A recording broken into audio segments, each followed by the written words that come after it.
The following is a production of Texas Lutheran University. For more information, please visit tlu.edu.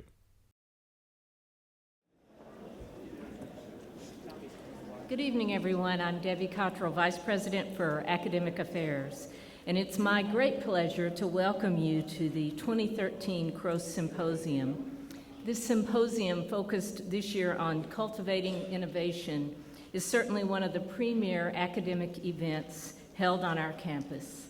We are able to hold this event each year because of the generous gift from the Max Krost Charitable Trust that came to TLU in the 1970s with the assistance of Fred Elliott, a friend of the university, who had a long-time passion for public health, education, and humanitarian interests.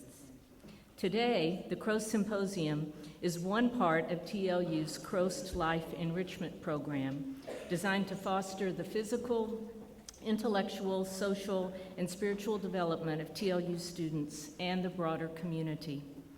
One of my favorite aspects of the Krost Symposium is that it encourages challenging and invigorating consideration of complex topics, which is exactly what a university should be doing.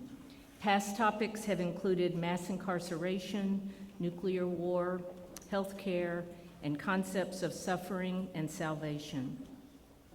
This year's topic presents equal opportunity for us to engage in meaningful conversation about an important societal concept. I note that our topic this year is not just simply innovation, presumably something no one is opposed to, but rather about cultivating innovation, which means taking a hard look at the barriers to innovation, an understanding of what true innovation is, and an ability to utilize innovation to change society. In other words, this is a symposium about the innovation experience. And so, current and future innovators, I encourage you to enjoy and take part in this evening and this symposium, and to continue to benefit from its offerings in the days and weeks ahead. As I do that, I also want to be sure to thank our Krost Symposium Committee, headed this year by Professor Robin Bishop, whom you just saw, with able assistance from committee members Justin Dubas, Judy Hoffman, Alicia Olson, Kyle Olson, and Santiago Toledo. They've done a great job, and I think we should give them a round of applause for putting this together.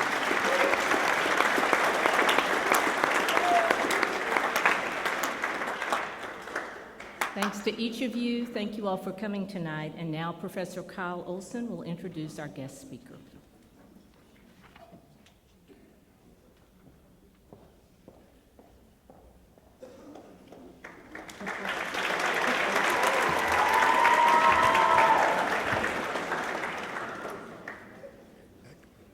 Excellent, thank you. So I realized while preparing this introduction that I had embraced my role as a professor at a university when I seriously considered bringing a laser pointer and PowerPoint to an introduction. And I also realized the real meaning of hubris when my follow-up thought to that was, it'd be all right, I teach art, right? So, there's a lot I would like to say about Naomi. And what I've realized when I was preparing for this introduction was that there's kind of two types of introductions. There's the informal introduction that you get a lot, we're all practice at. It can be a handshake. It can be just an introduction of an exchange of names, just between two people, as many as 10. And then there's these, which we don't have a lot of practice at. But what needs to happen is the same thing. There needs to be a relationship established to have that communication kind of two ways. And what ends up happening with that introduction a lot of times to establish the relationship is you need some facts. And a resume gets read, or a list of achievements gets read to give authority to the person who's about to come up here so that you'll listen to them, right? But that list of facts ends up being a barrier between you and the relationship that you're about to start with this person. And really, I hope you have a relationship with her because she is a really wonderful person. Instead of reading that resume, which is long, or list those achievements, which are really interesting, and which the only thing missing from that achievement list is a Nobel. I'm looking at you, Sweden. I would give you a couple of pieces of information about my experiences with Naomi. She taught me about, well, let me back up just one sec. I learned about Naomi through a really personal relationship, and that person had an authority with poetry to me personally. And so I took her seriously, even though I had no relationship with poetry for years and years and years, since probably a high school English class. But I was really happy that I had the chance, because what she has to say is interesting, and what she brings to every relationship is intentionality. And I think that intentionality, the vehicle for that intentionality, and it's kind of a duh thing, is language. I think if you pay attention to her language, I mean, she's a writer, but it's much more subtle and pervasive than just her vocation is what motivates that intentionality. It permeates everything, or all of the interactions that I've had. And that intentionality from vocation, advocation, through all parts of the life, to keep that life interesting is the thing that I've found motivating beyond a list of really amazing accomplishments. So with that, if you could join me in welcoming Naomi to the stage.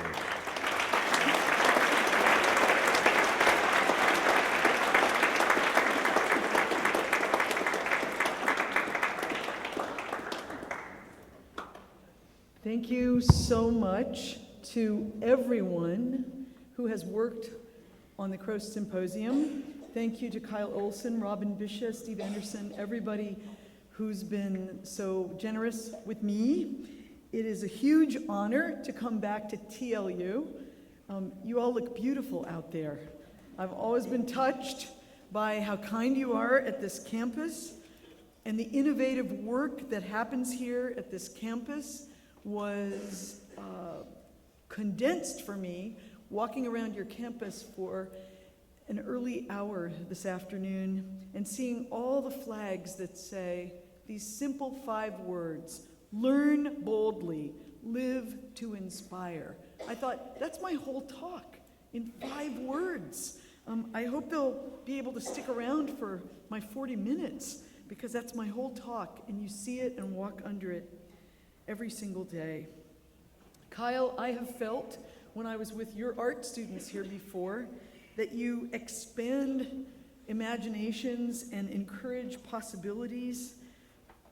Right now, I wish you were all also working in Washington, D.C. That could go for all of you problem solvers.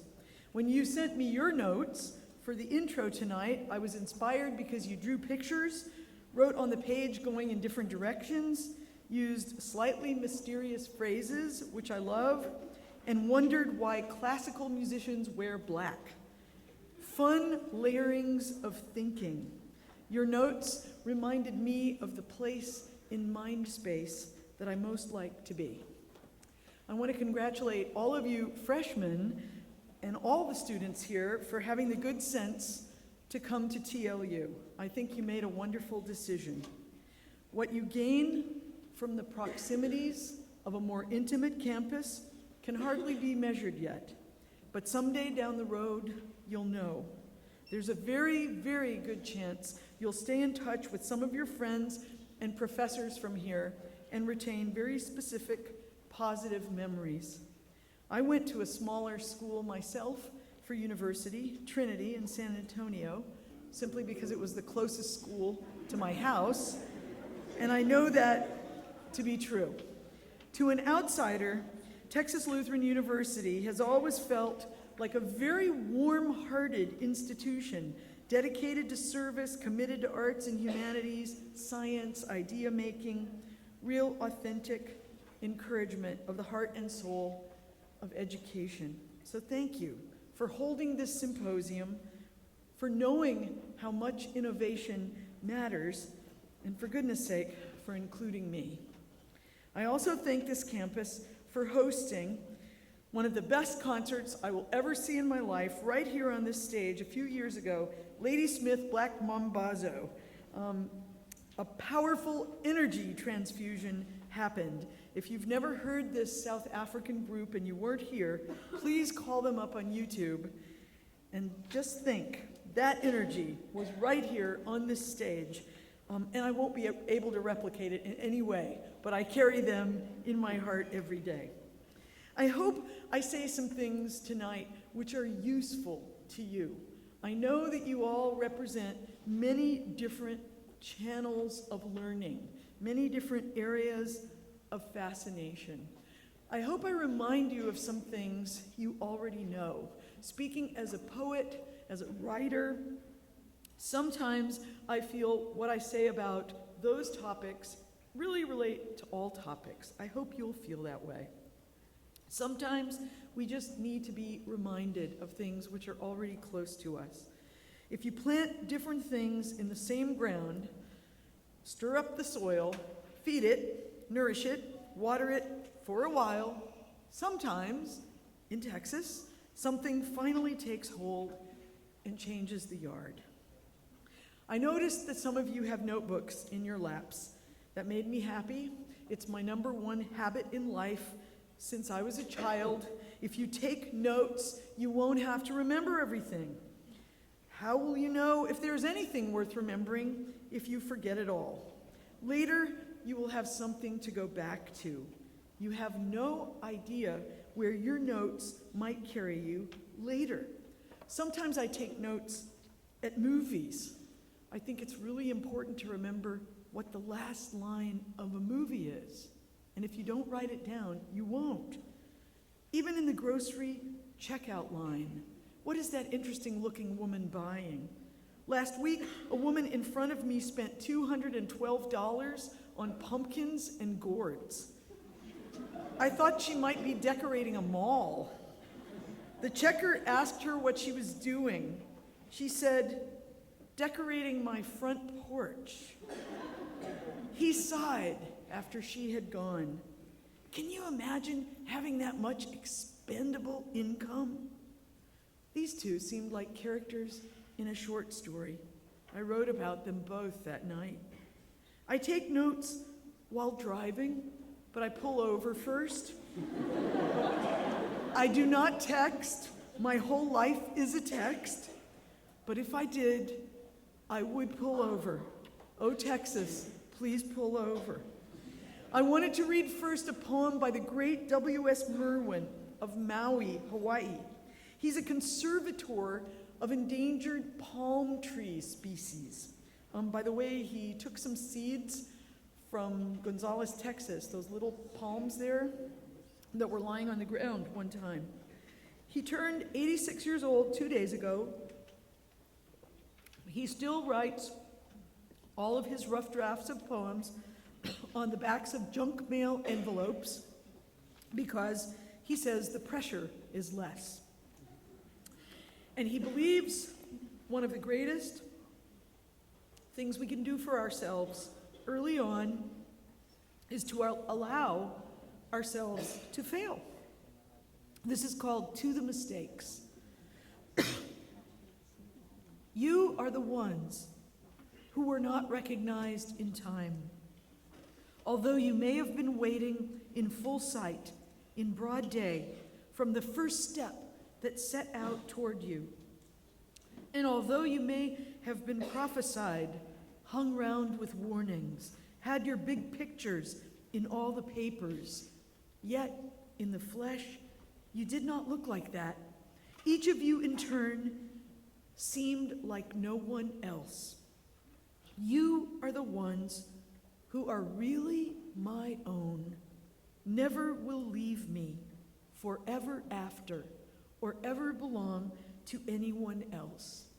You are the ones I must have needed, the ones who led me, in spite of all that was said about you.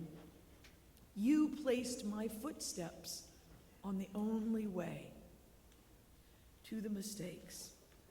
I think a poem like this could change everything, free us up. Is there anyone here who feels like you ever make mistakes? Is there anyone here who's ever a little inhibited about speaking out, jumping in, afraid to try things sometimes. You are the ones, you mistakes, who placed my feet on the only way. A friend who lives on a ranch outside Comfort sent me a card last week. On it was a quote allegedly by Winston Churchill. It said, "You are a riddle wrapped in a mystery, inside an enigma, but perhaps there is a key." My first thought was, that's nice. Perhaps there are many keys, or a different lock and key every day. My second thought was, did Winston Churchill really say this? It doesn't sound like the way I think of Winston Churchill. How many details of character don't we know about renowned historical people? Then I thought of my father, a funny and savvy Palestinian who did not really care to be identified as a refugee, though he was, who came to the United States as a college student, who loved school. He was absolutely fluent in both Arabic and English. He hated violence anywhere of any kind. He became a newspaper journalist in both the United States and the Middle East, and he would read newspaper stories and tip his head to the side. "I wonder what else there is," he would say, "that isn't being told." There's more to this story. We could use a little more information. I'm not sure these quotes are the best ones they might have included, and so forth. He was always looking outside the little box of what was given, of the given story, to what else there might be. One thought leading to another. He shaped me, always considering one of the most precious gifts any of us have as human beings, the connective tissue and spark of thought. How many ways any thought might go. For a long time now, if I were pressed to pick one motto, I would say this: each thing gives us something else. I thought of this after seeing a lost sign for a pet turtle in Oregon, maybe 10 years ago. I have no idea why. Each thing gives us something else. We do have a pet turtle ourselves in downtown San Antonio and would not want him to be lost. Twice in 12 years, people have left our backyard gate open, and our turtle, named Neon, has gotten out and gone walking down the street. Where is he trying to go? Does he smell the river a block behind our house? Is he trying to get there? One year he impressed me by running around the yard with bright yellow esperanza blossoms in his mouth, as if he were trying to show me his new favorite food. I began pitching them into his tub. He's now lost interest in them. Turtle appetites, you have to respect it. Each thing gives us something else. Even a turtle knows where he'd like to escape to, what else he'd like to eat. How much do we human beings trust in our thoughts, our instincts, their flexible capacities, their elastic abilities to lead us to new thoughts? I think we are very good as human beings, too good at underestimating them, our thoughts, and ourselves. We are often quite insulting to our own thoughts and imaginative capacities. Think about it. Isn't it easy to doubt? Oh, I can't do that. I'd never be able. Certainly, doubt is a critical part of the creative process. Every artist has experienced it over and over again. Often, it helps us move forward. It gives us something to rub against. But we need to guard against giving it too much power, letting it immobilize or shrink us. Entertain it when it visits you. Give it a snack. Let it rest on your couch or your bed for a while. Then kick it out. Don't let it rule. My husband, Michael Nye, who used to be a lawyer and is now a full-time photographer, very innovative guy, likes the word emergence when thinking of innovation. Emergence suggests something that pops up from the ground. Maybe the same ground you've been walking on for a month already, or the unconscious mind, or collective memory, or the whole atmosphere of where we are, to ignite new thinking and possibility. Something fresh is born. Two things move together, converge in a new way. But you have to be open to this happening. You have to give yourself time in solitude to brood, to wander, to stare, to listen to the sounds of the breeze, the zinnias on your campus, the hum of the heat. How do we invite emergence or cultivate innovation? I heard you already talked about the importance of play yesterday, and that is great. I was going to mention it too, because playing at any age relaxes the spirit, opens interior doors, helps you feel supple for reinvention in all parts of your lives. It pitches things lightly up into the air, letting them fall down in new problems. Solve a problem? In new patterns. Solve a problem? Take a walk. Pick up trash. When our son was small, we used to do trash pickup walks downtown. But afterwards, he did something I would never have done. He would lay out the pieces on our front lawn, connecting them all to one character. I made him wear little gloves and wash his hands later. First, the man chewed gum. Then he was thirsty and drank this nasty soda. Then he tried to write a letter to his insurance company, but he threw it away. Here's the envelope. And here it all is, in the street. Now we know about his whole day. I never would have thought of connecting the pieces of trash from 3 blocks of adjacent streets. He opened my mind to the innovation of a human being losing stuff. Or if you're having trouble, if you're having a problem with something you're working on, babysit. Listen to the ways 3-year-olds put language together. You can watch my silly found poem on YouTube called One Boy Told Me. That's the same boy who made stories out of trash. It's been more popular than any poem of my own I ever wrote. And all I did was copy his lines down secretly for years, then arrange a few. It's good to have routines and disciplines. A stability or ritual of practice helps keep the door open to newness. Maybe you've found this can help with your homework. Not just do it randomly whenever you have 4 minutes here, 3 minutes there, but set a time, focus.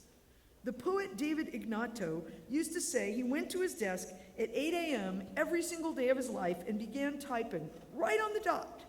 Because if his thoughts didn't know when he was going there, how would they know when to line up? Like patients arriving at a waiting room. The great poet William Stafford lay down on his couch every day at 4:30 a.m. to have a little private writing time before his workday started. He wrote in a horizontal position. He said it allowed more thoughts to pop up from dreamland if he was lying down. He did this for about an hour before going to his desk. Writing early has always worked for me. Lying down with paper does not. The poet Robert Bly, for years, forced himself to write, quote, 1 bad poem before breakfast. And he really liked breakfast, so this got him going. None of those poems he wrote during that time of day were bad, by the way, but he was taking the pressure off himself, loosening up by calling them that. Stafford said, if you have trouble writing, just lower your standards. He was sort of joking, sort of not. Sometimes we raise our standards so high, it's impossible to write anything good enough for what we might expect of ourselves. If we say, I'm just going to scribble, I'm just going to make a list, I'm just going to put some phrases down, I'm going to write crooked, I'm going to write big, I'm going to turn it inside out, I'm going to write in a way I would never show anyone else. Many sometimes you're inviting a certain kind of opening to occur, an opening of thinking. This is not only for poetry, it's also for homework. The Dalai Lama says discipline is simply a protection of one's own interests. Isn't that great? I always thought of discipline as something that was imposed upon us by someone else. Discipline is simply a protection of one's own interests. It almost makes discipline sound selfish, but not. You make a space for what you need. You stick to it. You believe in it. The space, the ritual, the devotion sometimes knows more than you do. I've talked to painters who say, well, I just go into my studio every day that I can with my brush, my palette, my canvas, whatever I'm going to paint on, and I wait, and I stare, and I think, and I dream. And I think, well, that's what writers do too, exactly. That's what all artists do. That's what scientists do. We gather ourselves to a place where our work can happen. Maybe that sounds obvious, but people in the modern world are very, very good about denying this time. They don't think that it can happen if you just set aside a time. Never once have I met anyone who said, I've been writing in a notebook for years and it did nothing for me. On the contrary, I've met people who say, I started writing in a notebook when you were so bossy and you came to my 4th grade class and made us, and it saved my life. Or something happened years later that only the notebook could help me with. Or I would never have become a filmmaker if I hadn't started keeping a word notebook, because that's how I learned how visual I was. Every one of you in this room is a poet, to some degree or another. Your thoughts leap. Your thoughts occur in layers. You carry images, tiny spotlights on certain scenes. You connect weird details. Poems do all those things. Think of the ways you remember and imagine. Poets just get in the habit of writing some of this down. The wonderful poet Marie Howe said, about the writing of poems, and living too, I'd throw in, don't hold back. Write into things. Shine a light into underlit places. I couldn't agree more. How many underlit places are there in our world today? Poems help us solve problems, too. They help us look at what we're living. You read a poem by Langston Hughes, who lived back in the 40s and 50s, who worked as a busboy before he was a renowned poet. You read his poem called Curious, where he says, I can see your house, but I can't see you. I can see your house, the surface, but I can't see you. When you're in your house, tell me, baby, what do you do? He carried that innate curiosity with him everywhere he went, and it helped him solve problems in his life and solve problems in other people's lives. Just recently, I was at an archive at the University of Virginia, and I went there to check out some letters of Thomas Jefferson and James Madison, but then when I saw they had Langston Hughes letters, I checked those out instead, and I found him giving advice to young writers who wrote to him from all over the place. People who would say, but I'm scared. What do I know? And he'd write back, you know as much as I know. You know as much as anybody who's ever written about your own life. So tell it. Start there. How do we accomplish anything? One way that we can invite more innovation, a little way, is to give up words or concepts that don't help us. I gave up the word busy maybe 15 years ago, have refused to apply it to my person or days. Don't even think of it in my mind. And I felt better ever since. Consider, how much does the word busy really help us? If you walk around all day with this to do and that to do, feeling busy, it only makes you feel worse while you're doing those things. But if you don't have that word kind of hovering, fanning its wings in your mind around every single thing you do, somehow it's easier to focus, to think deeply, maybe to innovate.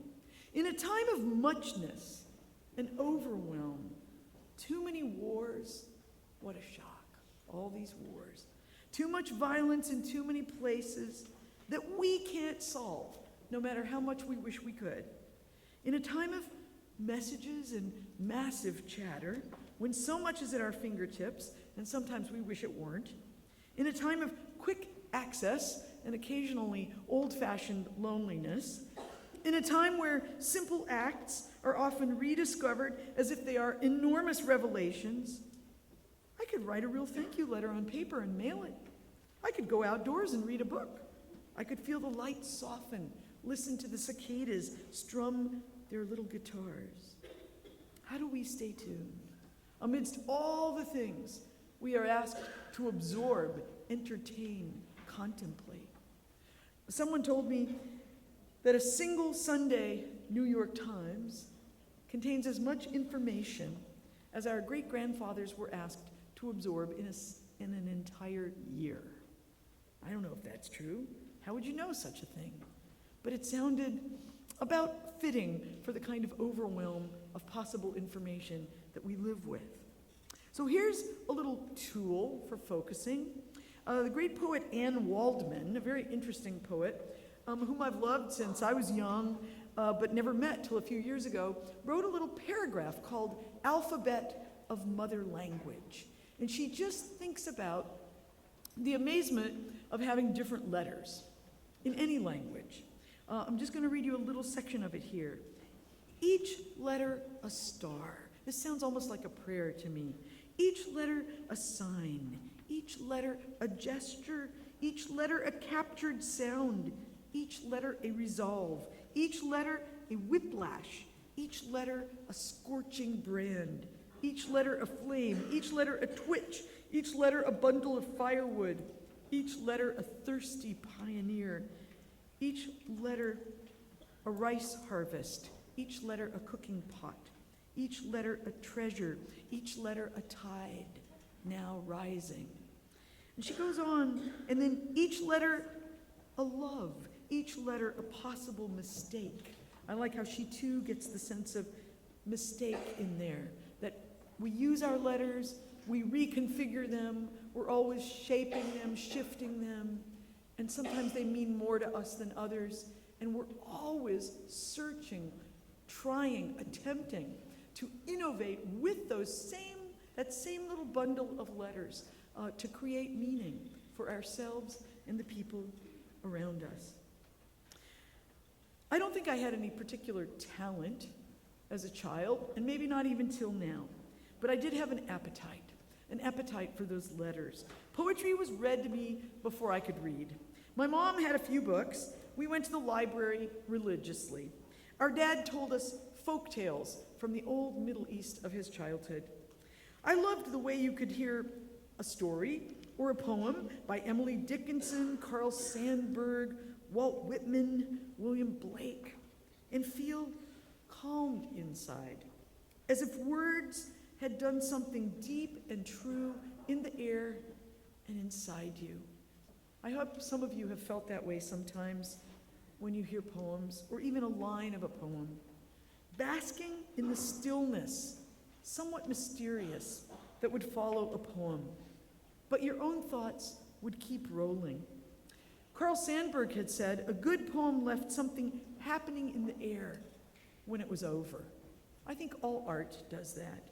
Any piece of art which touches you, a painting, a movie, a song, a dance performance, creates a rolling energy in the air. Poetry didn't explain or argue. I liked that. It seemed more satisfying than regular conversation somehow. Think how words are too often used with small children in directive ways. Do this now. No, do it that way. Or corrective ways. There were 2 notes sent home from my teachers to my parents in all the 6 years of elementary schools in those days. And imagine being the parent who gets either one of these notes. Well, the second one they probably didn't care too much. The first one was, "This child carries the devil inside her." I was 6. The second one was, "Her mind tends to wander." And of that one I felt proud. Only a few weeks ago, in the New York Times, there was this story, "Discovering the Virtues of a Wandering Mind." And I thought I knew that when I was 6. I loved not corrective language, not judgmental language, but invitational language. We invite you to think about this thing. That's what good school does, right? Period. Shaped language, surprising words, back to back. Here's a concept. What do you think of it? How do you respond to it? That's what I remember feeling in university, that university did better than any other school I had seen till then. Poet Charles Simic has said, "It's a great injustice to poetry to try to paraphrase a poem in duller language. Why such fervor for explanation? What about let it remind you of things, take you somewhere?" This is one of the problems with standardized tests that suggest there is only one right answer. Really, we all might have variant interpretations to a piece of literature, for example, and none of us be wrong. Standardization of education is not very conducive to innovation. A few years ago, a Texas journalist somehow was able to get off the Texas State Standardized Test for High School Juniors, one of my own essays that appeared there, and asked me the 8 questions which followed it. And I only felt confident about 2 of the answers.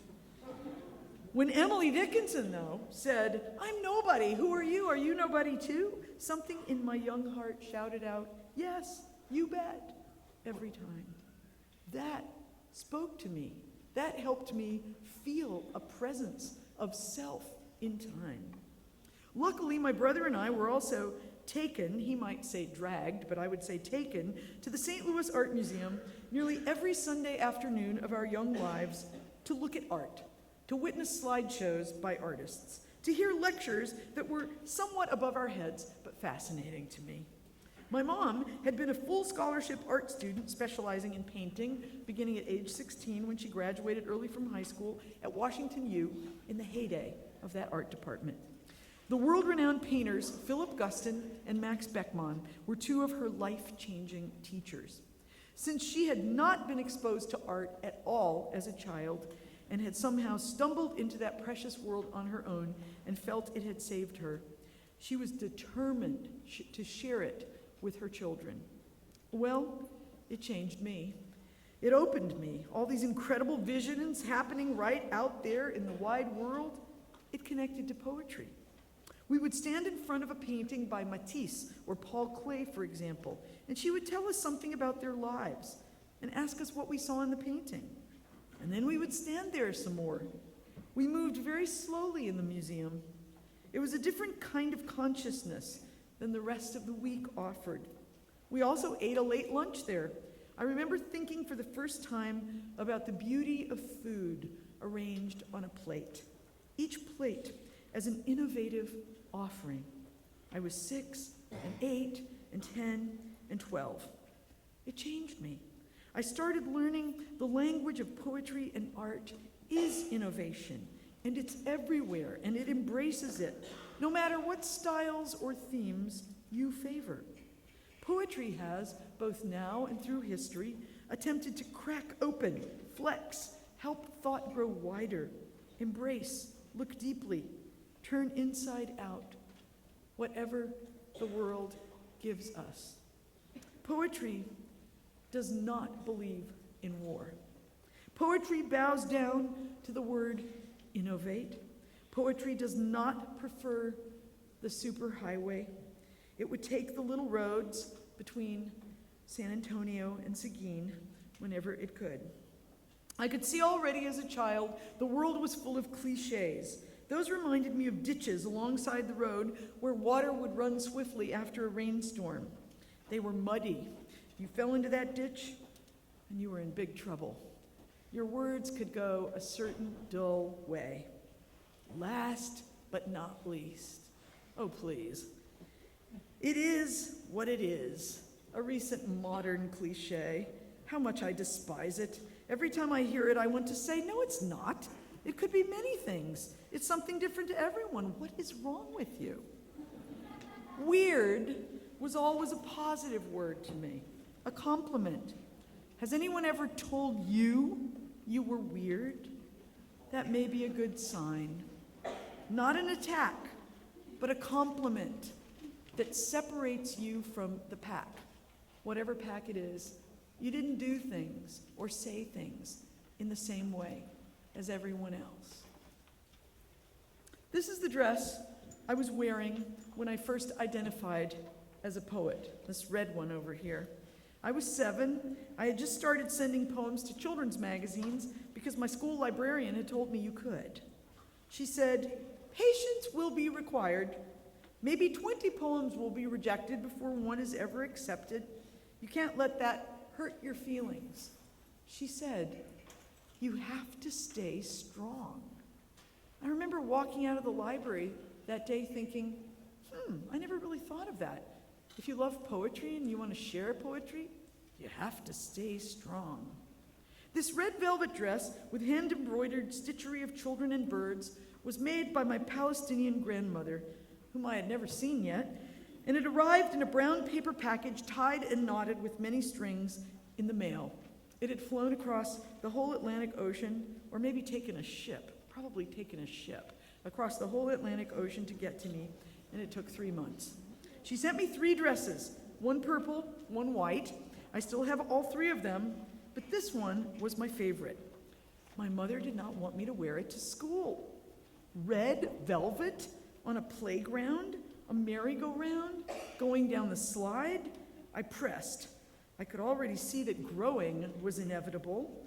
The 3rd graders in our school were bigger than we were. If I didn't wear it now, when would I wear it? This is for parties, my mother said. Velvet is for parties. But how many parties did I go to? I pressed. I wore it almost every day of 2nd grade. A boy once asked me why I always wore the same dress. I said, it is my uniform. You know what a uniform is? He said, that's really weird. And look, in 2013, it has no tears in it, no rips, no stains. It was probably cleaned 100 or more times. How could it still look so good more than half a century later? I keep it hanging above my desk for many reasons. I wrote a story about it. The dress keeps working, innovating in my brain. My grandmother would live to be 106 in a war zone. She would never get on an airplane. She would never make me any other pieces of clothing. This dress has her patience in it, her hands, her perseverance, her belief that human beings could carry peace even when the world was full of conflict. My heart is still wearing it. Back in university, I took a class called Mass Communications from a professor named David Burkett. He was known for his jazzy, smart lectures and his ability to connect to many thoughts and students in meaningful ways. Though I wasn't sure what mass communication was, being a poet already, I was more tuned into tiny communication. This course sounded intriguing. I remember Professor Dave putting us in groups of 2s.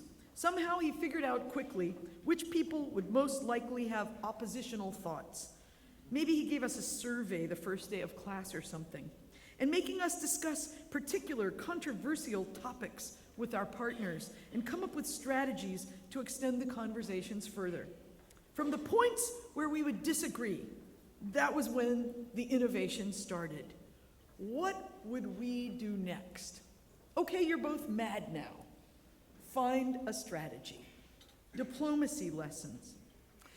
Also, he emphasized what he called the creative process and said we were all participating in it every single day of our lives, no matter what our interests were. The process started when we were born. You could not get away from it.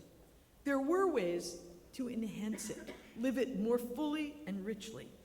And here it is. I'll say it quickly. There are 5 points. From the day we're born, acquisition, gathering, absorbing, receiving, taking things in. Association. Think of all the different ways we put that information together. Both of those things going on inside us. And then expression. Here's when we put something out from all we've gathered within. I remember him saying to us, expression will involve necessary risk. Every time you do it, no matter how smart you are, no matter how old you are, there will be many times you feel you are risking something when you express. He said, it is a risk worth taking. Don't stay inside your little pecan shells. Crack out. Evaluation. When you look back at what you've done and say, maybe I could do that a little better, I'm going to revise it. The great poet William Carlos Williams, who was also a doctor, used to say he was really 2 poets. The poet he was when he scribbled his poems on the backs of his prescription tablets, and then the other poet when he went back to his work and evaluated what he'd done and decided how he wanted to change it. He said if those 2 poets were ever to become one, if we evaluate too early, I might never say a thing again. And 5th, perseverance. Starting over, trying, not being ashamed. In college, I would also read a book by Mary Richards called Centering, about pottery and poetry. She said, it takes a long time to learn that nothing is wasted. All the mistakes, all the expressions. I could never have known then how important the creative process idea would be to me in my life. Talking about it with high school students in Comstock and Albany and Longview and Abilene, Texas, still thinking about it years later in bush villages in Alaska and passionate, tiny, poor villages in Bangladesh. When Bengali people told me they would lay down their lives for language, I thought, wow, would I do that? I don't know. I had been shy up through college years. Whenever I was identified or introduced as a creative person, it put the pressure on. I thought people would be expecting interesting things to fly out of my mouth or hands. But after studying the creative process, thinking about it, working with it, I extended my thoughts. Creativity was increased receptivity, openness, appetite, willingness to innovate, to say something in a new way. As much as people think creativity is things going out, it was just as much things coming in. How do you increase your appetite? The more you take in, the more you might be able to put them together in new ways, keeping ourselves ready for things to come to us, doors and windows wide. As a verb, innovate is easy to embrace, to make changes in something established, especially by introducing new methods, ideas, or products. Sounds good. We want it. Not a peanut butter and jelly sandwich, but a peanut butter on lettuce sandwich, maybe. Do you ever make a stone soup kind of meal? You come back from a trip, you haven't replenished your supplies yet, so you're forced to innovate from whatever bits and pieces you had in the refrigerator or the cupboard. It is usually great. It can never be replicated. How may you invite more presence of language into your daily lives? Easy. Read it. Read it in different ways. Go to the library with that old mood of an explorer around you.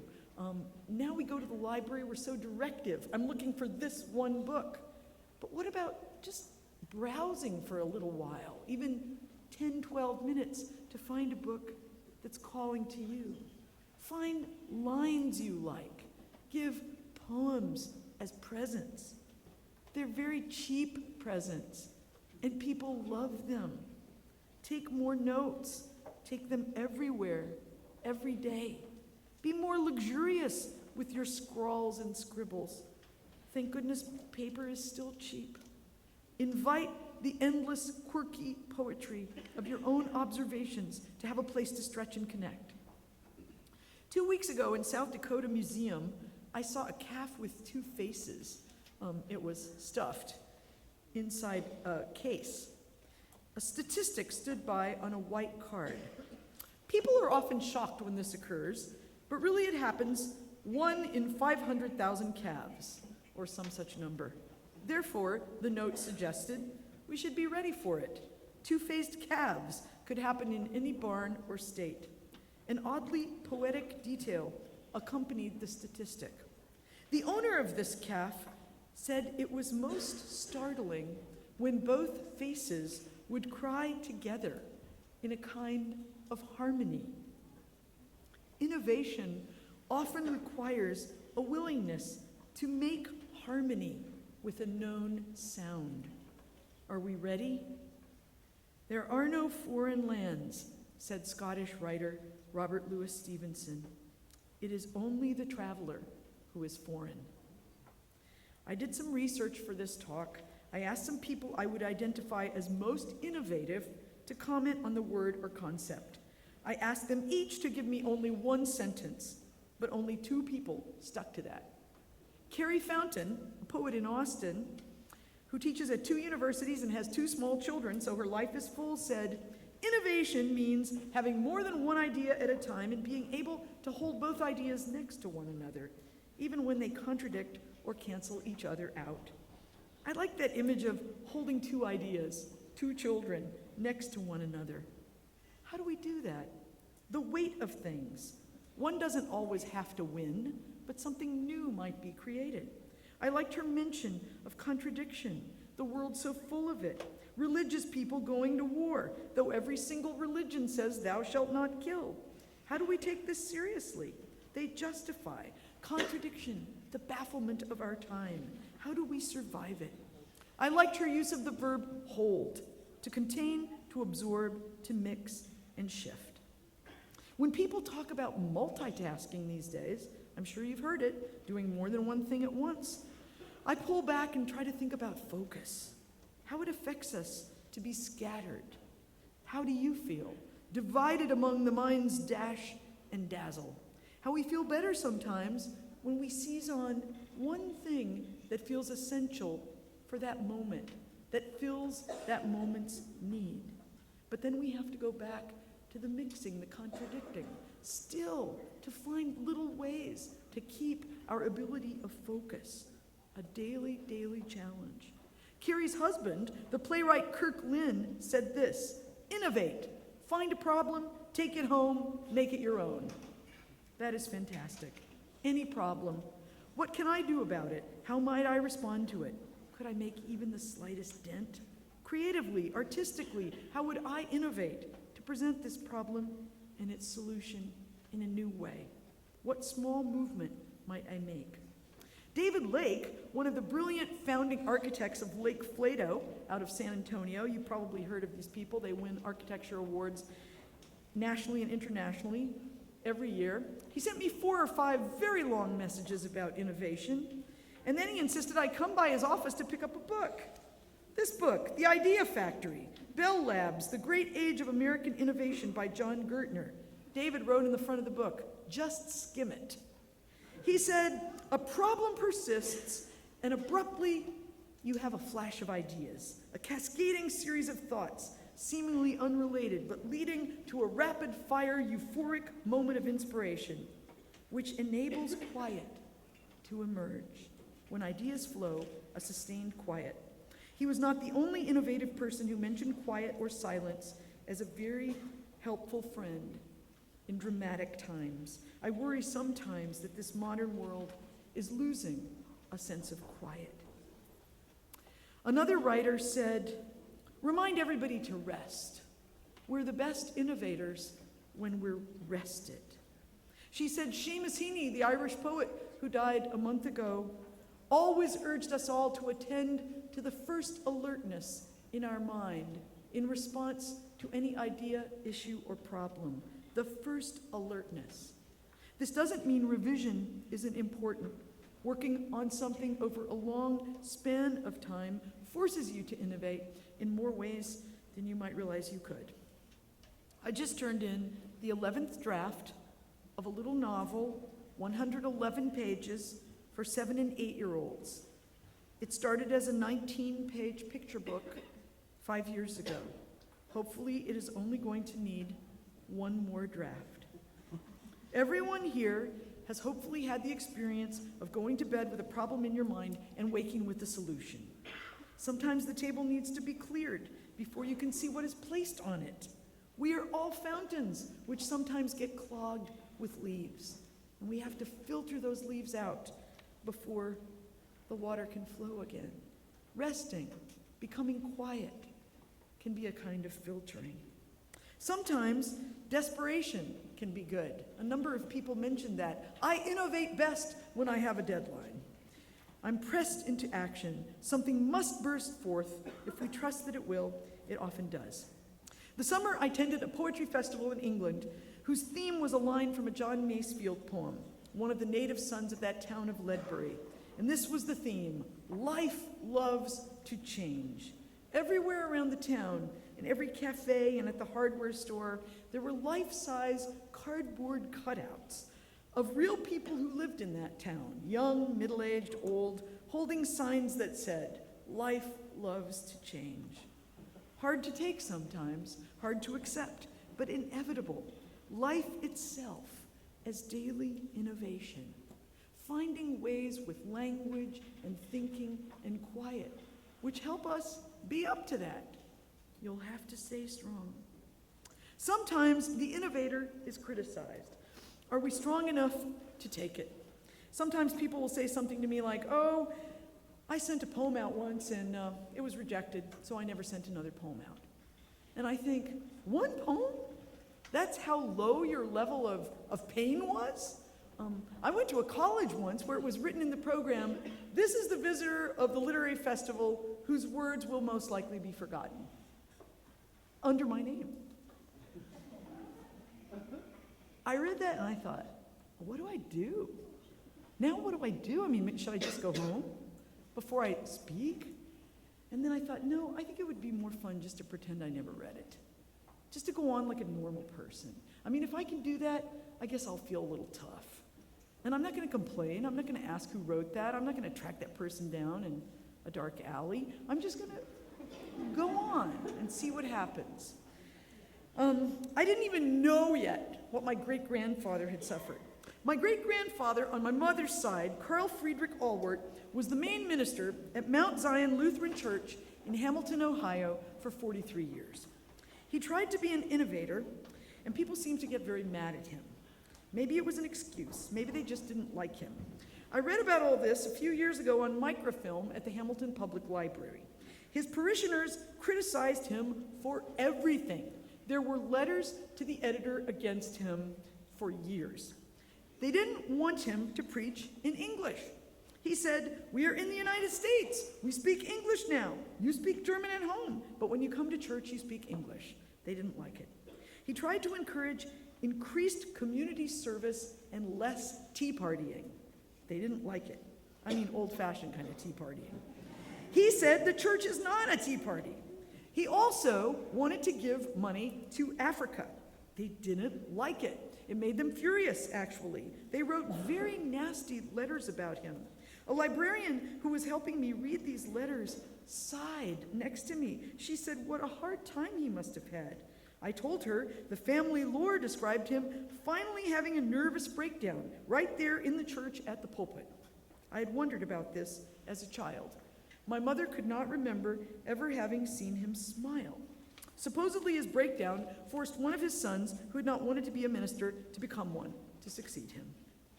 So long later, visiting Mount Zion, reading the archives in the basement, written in his own exquisite script, I have to say I bowed to him, my sad great-grandfather, for the ways he tried to branch out and was not embraced, and for the giant glass jar still collecting money for Africa on the table inside the front foyer of the church. I threw all the money I could down its throat. But I don't want to end on a sad note, innovator in trouble. I'd prefer to talk about someone I was related to only by neighborhood, Rudolf Steiner. Born in downtown San Antonio on Cedar Street in 1911, he was attracted to painting first in his life, but said he always played around with clay. In those days, he told us, young artists used to walk from San Antonio to Castroville to spend weekends painting on the banks of the Medina River. Probably they walked to Seguin, too. Though they lived right next to the San Antonio River, other rivers captivated them. They were dreamy and magical. Rudy Staffel started working seriously in ceramics after he forgot to sign up for a painting workshop he wanted to take in Mexico one summer. By the time he got down to Pueblo, the painting class was full. He was channeled to ceramics. Boom, everything changed. He would become known as one of the great ceramic porcelain artists of the 20th century. His pieces were called light gatherers. He said, "My vessels hold air and light. They're to be looked at, not filled." Shortly before he died, he was honored with a beautiful medal from the Southwest School of Art and said it was one of the best days of his life because it was from his hometown. I wanted to tell you something innovative about his wardrobe. He hated doing laundry. So he went to the Goodwill in Philadelphia once a month. He would buy stacks of shirts and pants for around 25 cents each, wear them till they were dirty, then take them back to the Goodwill. Presumably, they washed all donations before they sold them. He told me he had bought certain shirts more than once. His wardrobe was endless. I quoted him at the beginning of this poem, which I'll close with, and then we'll hear if you have any questions. Well, maybe I should hear your questions first, and then I'll close with the poem after that. And I've revised it since I wrote it, so it's a little bit changed. But do any of you have any questions? There are some microphones for you. Thank you for listening to me.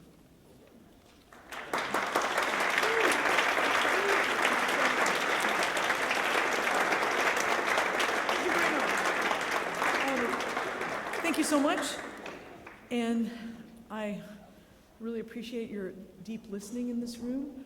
Any questions? Anybody ever shy to express, to put your words out there?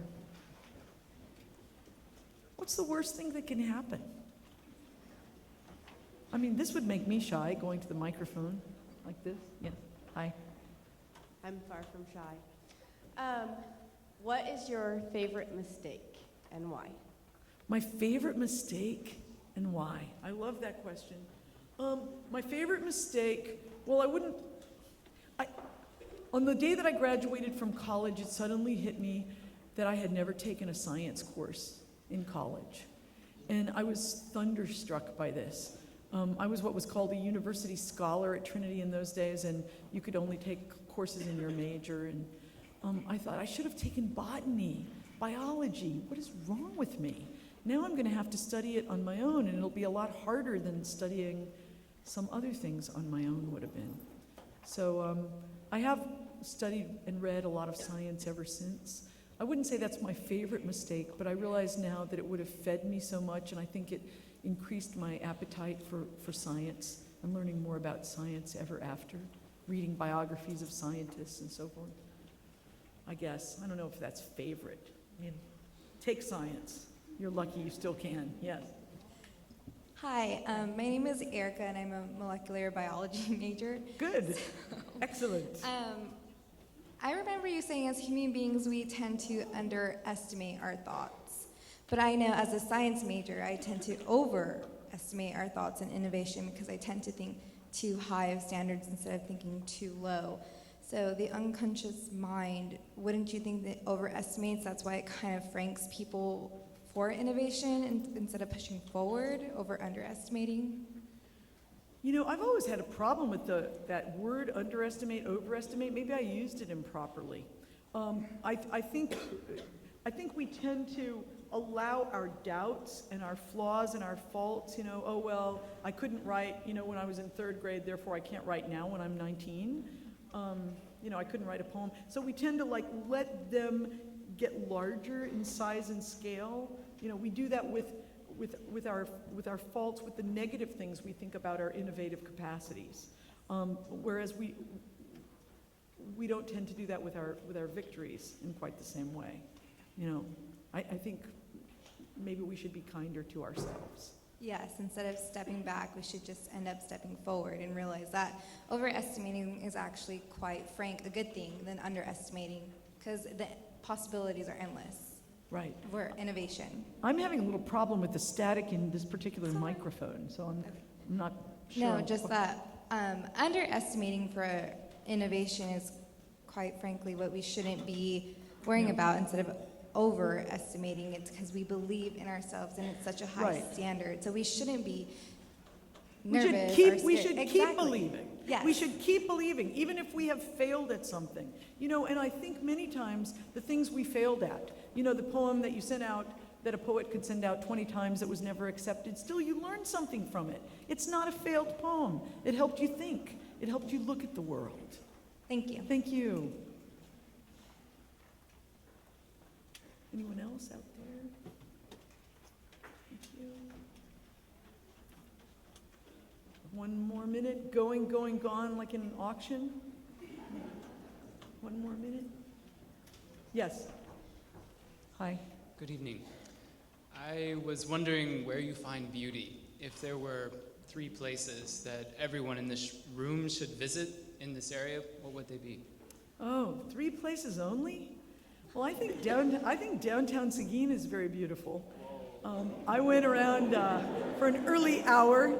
You know, I've known downtown Seguin since way before you were born, and I've always found a lot of beauty in the buildings and the houses, housing stock, and you know, just to think about remember what used to be in a place and something else is there now. And I think all of our inner city towns, our places, you know, things created by human beings are beautiful.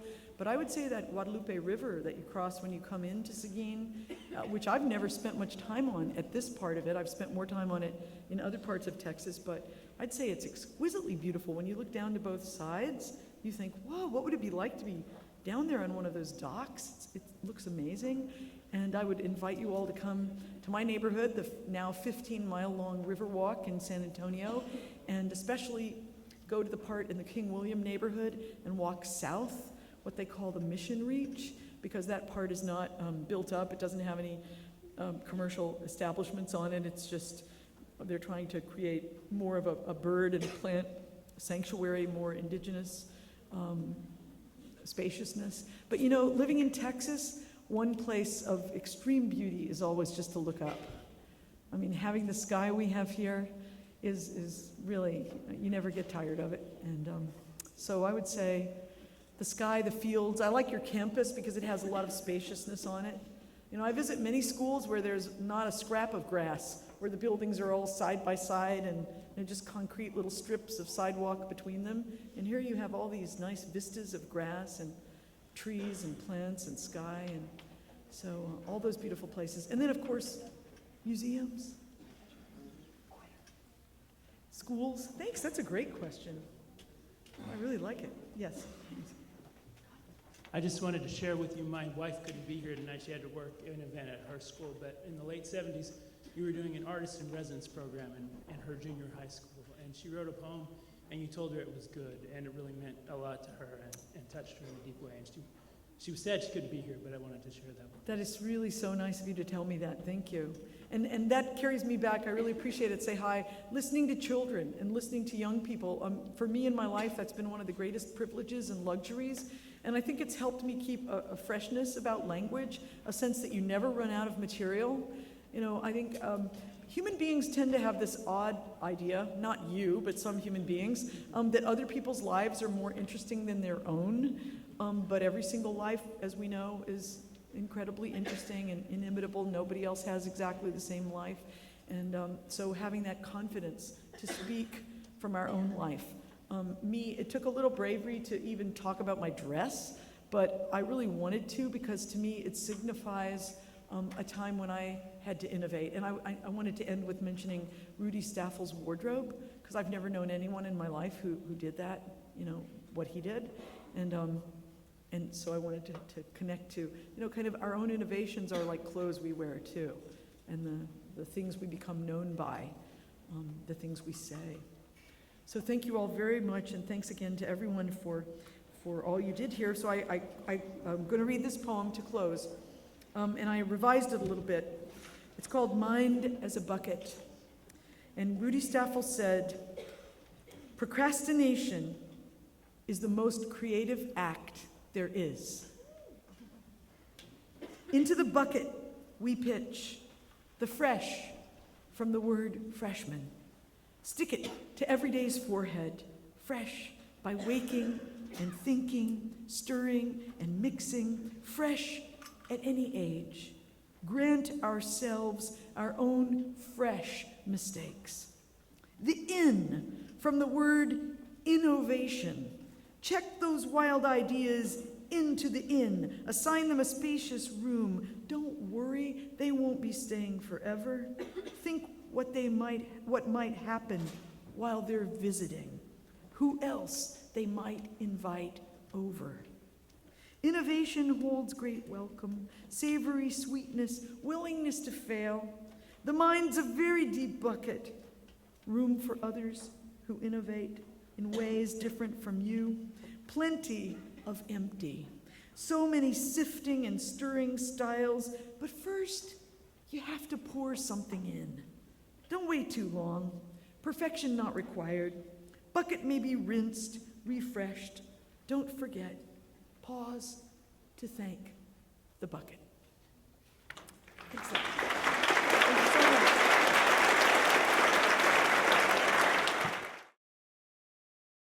Students at TLU engage in high-impact educational experiences that include civic engagement, aesthetic expression, critical thinking, and a focus on intercultural knowledge in a community that welcomes the interplay of faith and reason.